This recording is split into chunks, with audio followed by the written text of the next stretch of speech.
అందరికీ నమస్కారం. తెలంగాణ ప్రజలందరికీ కార్తీక పౌర్ణమి సందర్భంగా మనస్ఫూర్తిగా శుభాకాంక్షలు తెలియజేస్తా ఉన్నాను. ఈ కార్తీక పౌర్ణమి రోజు మా నిజామాబాద్లో బాల్కొండ నియోజకవర్గంలో భీమ్గల్ మండలంలో లింబాద్రి నరసింహస్వామి ఆ దేవుడు కొండ మీద ఉంటాడు. అత్యంత పవర్ఫుల్ దేవుడు. ఇక్కడ చాలా పెద్ద ఎత్తున ఉత్సవం జరుగుతుంది. ఇక్కడికి రావడం జరిగింది. వాస్తవానికి అయితే అది లింబాద్రి కాదు, నింబాద్రి. మొత్తం కూడా వేప చెట్లు ఉన్నాయని చెప్పి నింబాద్రి అంటారు. రాను రాను లింబాద్రి అయింది. చాలా మహిమగల దేవుడు అని చెప్పి అందరం కూడా ఇక్కడికి వస్తాం. మరి ఈ దేవుడి దయ వల్ల నిజామాబాద్ జిల్లా ప్రజలు, అదేవిధంగా తెలంగాణ ప్రజలు అందరూ బాగుండాలని మనస్ఫూర్తిగా కోరుకుంటున్నాను. మరి ఇక్కడి నుంచి అనేక మంది కాంగ్రెస్ పార్టీ నాయకులు ఉన్నారు.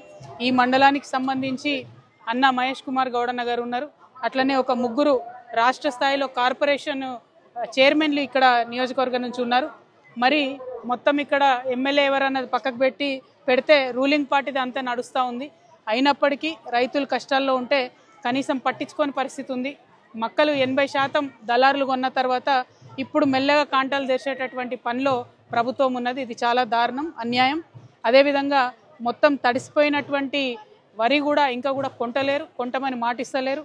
మొన్న మేము ఎంచా బోధన్ దగ్గరికి పోయి వచ్చినాక కలెక్టర్ గారు పోయి విజిట్ చేసినట్టు తెలిసింది.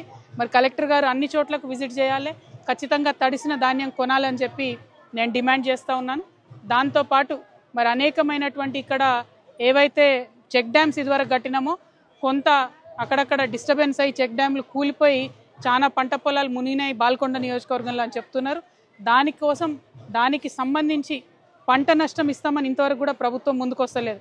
ఒక పక్క ప్రభుత్వం ముందుకు వస్తలేదు, ఇంకొక పక్క ప్రతిపక్షాలు ఆ ప్రభుత్వాలను నిలదీస్తలేవు.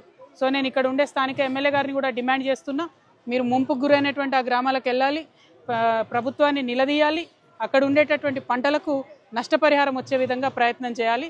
లింబాద్రి గుట్టకు సంబంధించి మరి ఇదివరకు కేసీఆర్ గారు నరసింహస్వామి భక్తుడు కాబట్టి ఆయన ఒక 5 కోట్ల రూపాయలు ఇచ్చి డెవలప్ చేసిండ్రు. ఇంకా కొన్ని చిన్న చిన్న పనులు మిగిలిపోయినాయి.